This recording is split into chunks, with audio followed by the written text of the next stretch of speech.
नमस्ते सदावत्सले मातृभूमि। हम लोग बात करने जा रहे हैं तमिलनाडु के उस मंदिर के विषय में जिस मंदिर में अभी महाभियोग तक की नौबत आ गई। आप सोच लीजिए कि अगर हिंदू मंदिरों को संरक्षित करने का काम या फिर कोई कोर्ट अगर हिंदू मंदिरों को न्याय देने की बात करेगी तो इसका मतलब बिल्कुल साफ है कि उसके खिलाफ महाभियोग लाया जाएगा। भारत तुष्टीकरण की उस स्थिति में आ चुका है कि अब तुष्टीकरण कहाँ किस लेवल पर जा सकता है कि आप अपने मंदिर में जिस पर आपका अधिकार है जो आज से 100 साल पहले और आज से 100 साल पहले प्रीवी काउंसिल के द्वारा डिसाइड कर दिया गया, लेकिन फिर भी उस मंदिर में आप अपने दीप नहीं जला सकते। क्यों? क्योंकि वो उसके थोड़ी ही दूरी पर आक्रांताओं ने एक मजार बना रखी है या दरगाह उसको कहते हैं, वो दरगाह बना रखी है। इसलिए उस दरगाह के अगल-बगल चूँकि 50 मीटर दूर केवल वो दरगाह है उस स्थान से जहाँ पर दीप जलाना है, इसलिए उसकी रोशनी उस दरगाह में जाएगी, दरगाह से लोगों को वो मंदिर दिखाई पड़ेगा,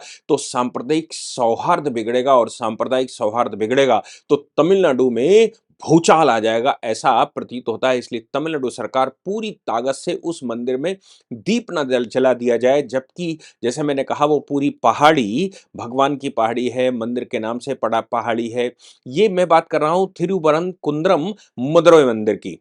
अब हाई कोर्ट ने ऑर्डर ऑर्डर कर दिया, सिंगल जज की बेंच ने ऑर्डर कर दिया, ऑर्डर का इम्प्लीमेंटेशन नहीं हुआ, लोग वहाँ पर जलाने गए, एक पीआईएल आई थी, पीआईएल में कोर्ट ने सब सुना, तो कोर्ट ने साथ में ये कह दिया कि नहीं भाई अगर वहाँ पर दीप नहीं जलाने दिया जाएगा तो मंदिर का दावा कमज़ोर होता है, भविष्य में यही होता रहेगा कि साहब इस पर तो दीप कभी जलाने नहीं दिया था, इस पे मज़ार का भी अधिकार है।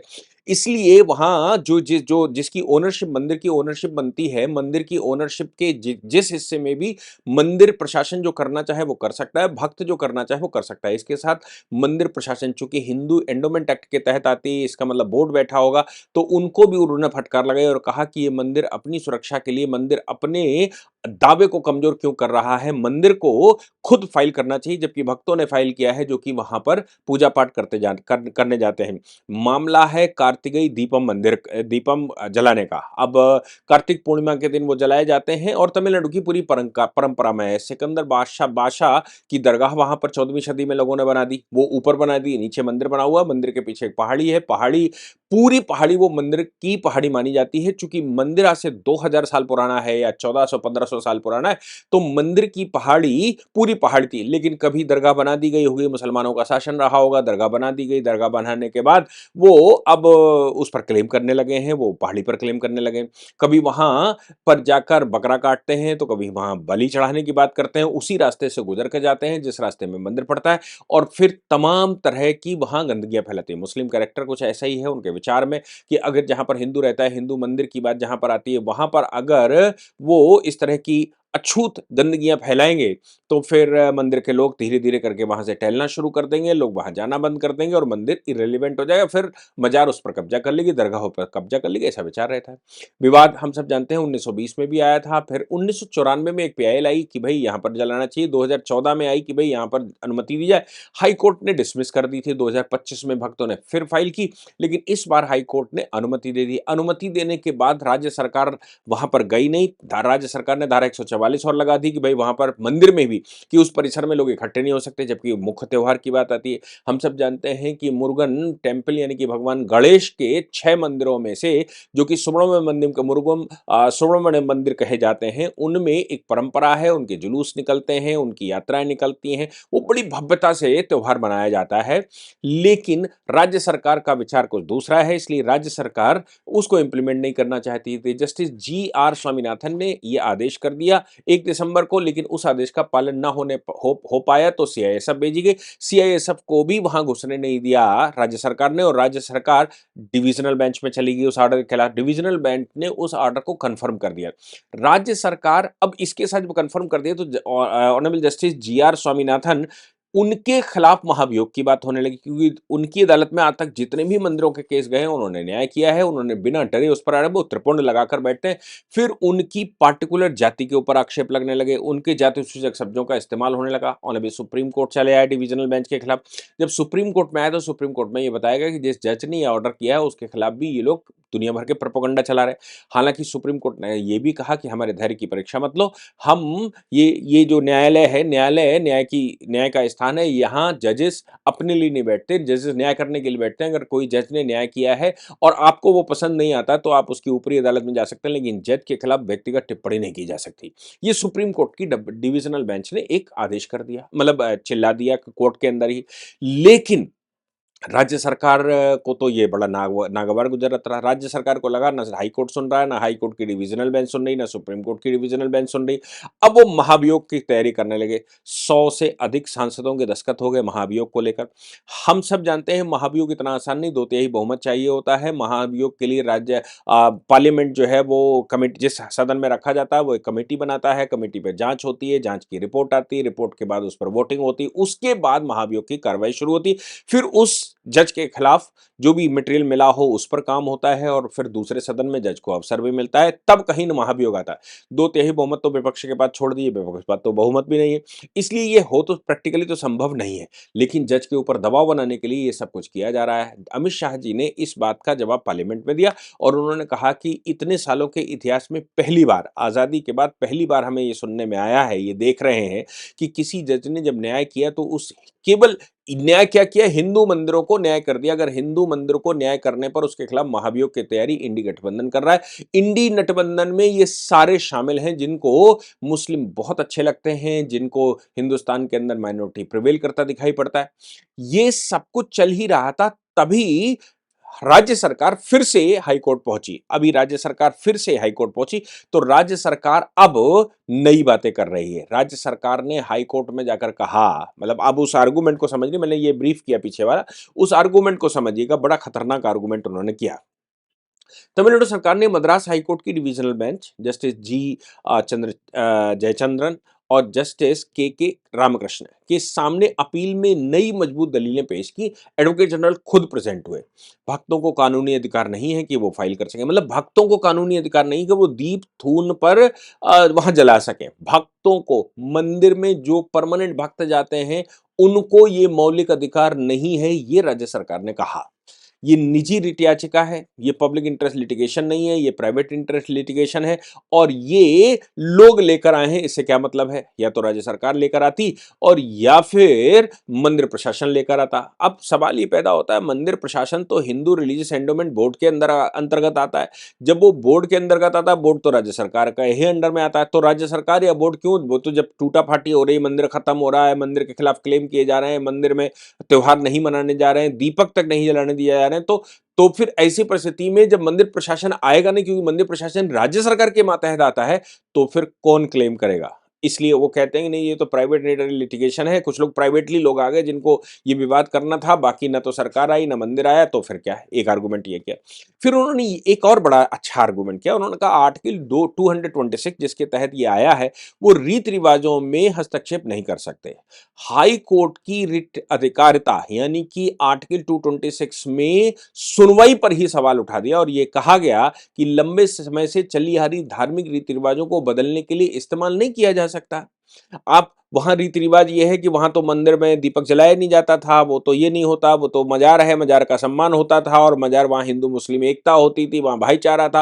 अब जो है हाई कोर्ट कह रहा है कि मंदिर का क्लेम कमजोर हो जाएगा अगर वहां जो दीप थून है वहां पर दीपक नहीं जलाने दिया जाता। भाई साफ सी बात है, हाई कोर्ट ने यह कहा कि अगर मंदिर 1923 के जजमेंट के अनुसार मंदिर जो है वो ओनर है पूरी पहाड़ी का, केवल आपको 1923 में प्रीवी काउंसिल ने केवल कहा था कि तुमने जो दरगाह बना ली और उसकी सीढ़ियां हैं वो ही तुम्हारा हिस्सा है, बाकी सब मंदिर का है। तो जब पूरी पहाड़ी मंदिर की है तो मंदिर कहां पर दीप जलाएगा, कहां नहीं जलाएगा, ये बात अलग है। हालांकि मंदिर प्रशासन भक्तों का कहना यह है कि पहले हमेशा से दीप जलाए जाते थे दीपथून का, लेकिन धीरे धीरे करके राज्य सरकारों के बदलाव आने की वजह से वहां इतना प्रेशर पड़ा कि Hindu religious and endowment act के बोर्ड के दबाव की वजह से वहां धीरे धीरे जलाना बंद कर दिया। अब हम जलाना चाहते हैं, कार्तिकेय दीप जलाना चाहते हैं। पिछले फैसलों का याद दिलवाया राज्य सरकार ने। राज्य सरकार ने कहा कि इसकी ऐतिहासिक पृष्ठभूमि यह है कि 1862 से 2025 तक कोई सबूत नहीं है कि दीपथून पर कार्तिकेय दीपक जलाया गया हो। लंबे समय तक न जलाने की प्रथा ही अब रिवाज बन गई है, यानी कि अंग्रेजों के समय पर। अब देखिए, मंदिर बना है दूसरी शताब्दी का, सोच लीजिए, और 1822 से ये राज्य सरकार कहती है कि 1822 से यानी कि पौने 200 सालों से तो कोई हमारे पास रिकॉर्ड है नहीं जो ये कहता हो कि यहाँ पर दीप जलाया जाता हो।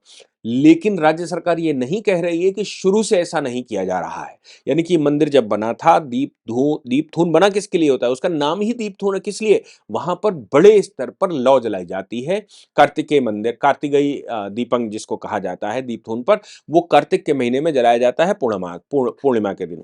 तो जब 1862 से लेकर 2005 का रिकॉर्ड राज्य सरकार कह रही कि हमारे पास कोई रिकॉर्ड नहीं जिसमें ये कहा जाता हो, इसका मतलब ये हो गया अपने आप से कि 1822 से पहले जब से ये मंदिर बना था, तो 1862 से पहले यहाँ पर दीप जलाया जाता रहा होगा।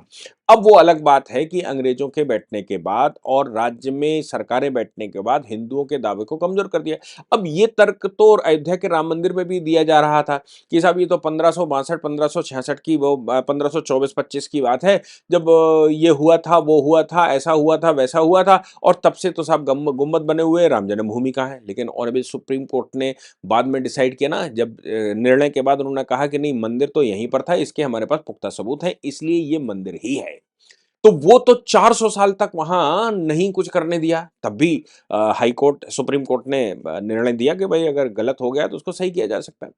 अब राज्य सरकार ये कहती है कि 1994 में भी एक पीआईएल आई थी। राज्य सरकार कहती है 2014 में भी एक डिविजनल बेंच का फैसला आया था जिसमें आग्रह किया गया था, लेकिन कोर्ट ने डिसमिस कर दिया था। एकल जज ने ये जला दिया, दीप जलाने की बात कर दी, फिर सीआईएसएफ को भेजने की बात कर दी और सीधा-सीधा वहां पर इंटरवेंशन कर रही है। हमारे यहाँ हिंदू मुस्लिम सौहार्द को बिगाड़ने की कोशिश कर रही है।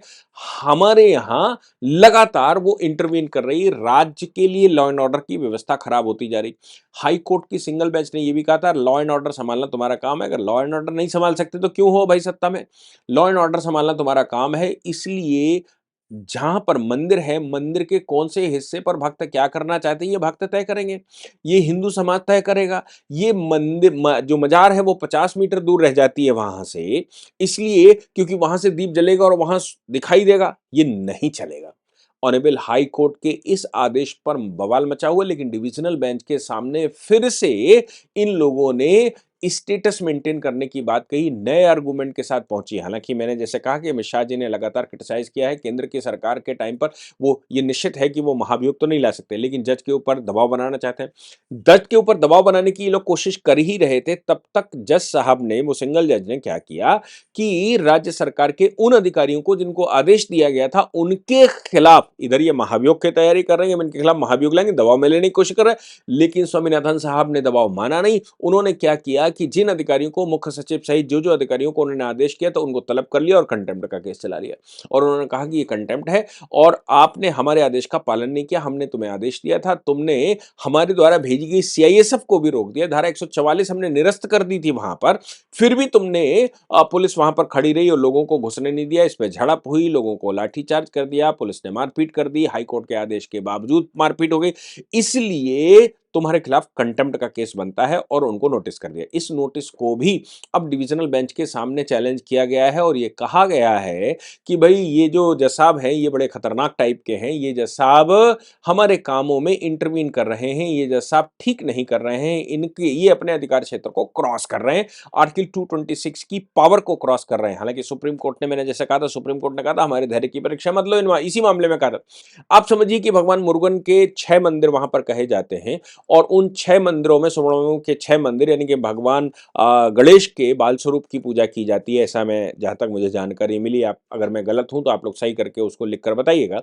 तो वो बहुत बड़े उत्सव के रूप में मनाया जाता है और वो बहुत बड़े त्योहार के रूप में मनाया जाता है। मैं समझता हूं कि इन सभी मामलों में, इन सभी केसेस में हम सबको सही से विचार करना चाहिए और पूरे देश को, ये जो इंडी गठबंधन के द्वारा महाभियोग लाने की, जज के खिलाफ महाभियोग लाने की बात कर रही है, जिसने निर्णय दे दिया, जिसने ऑन डॉक्यूमेंट ऑर्डर किया है, उसके ग्राउंड बताएं, उसके खिलाफ महाभियोग लेकर आएंगे।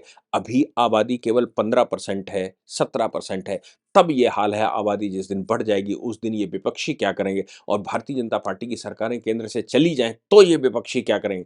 सोचो, अगर आज यूपी की सरकार अगर केंद्र में होती तो ये महाभियोग निश्चित रूप से फलीभूत हो जाता। वो अच्छा ये है कि भारतीय जनता पार्टी की सरकारें हैं, जिसकी वजह से ये महाभियोग इंप्लीमेंटेशन में नहीं आ सकता, पर नए-नए आर्गुमेंट के साथ वो हाई कोर्ट और सुप्रीम कोर्ट दोनों जगह पर जा रहे हैं और जज साहब अड़े हुए हैं इस बात पर कि तुमने कंटेम्प्ट किया, मैंने तुमको आदेश दिया था, तुमने कंटेम्प्ट किया, इसलिए कंटेम्प्ट को उन अधिकारियों को फेस करना पड़ेगा। क्या होगा परिणाम?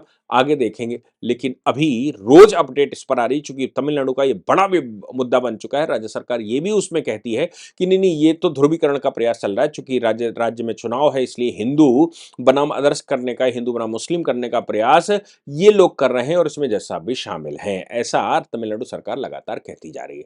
पर हकीकत तो यह है कि तमिलनाडु सरकार के कुछ मंत्री, मुख्यमंत्री का बेटा हिंदुओं को एचआईवी बताता है, एड्स बताता है, तकिया-नूसी बताता है और क्या-क्या नहीं कहता है वो। दुनिया भर के भाषण देता है। तमिलनाडु की जनता को अब सोचना पड़ेगा कि उनके मंदिर, उनका पूजा-पाठ, उनका कल्चर अब बरकरार रहेगा या नहीं रहेगा। ये तो समय बताएगा। जय हिंद, जय भारत, वंदे मातरम।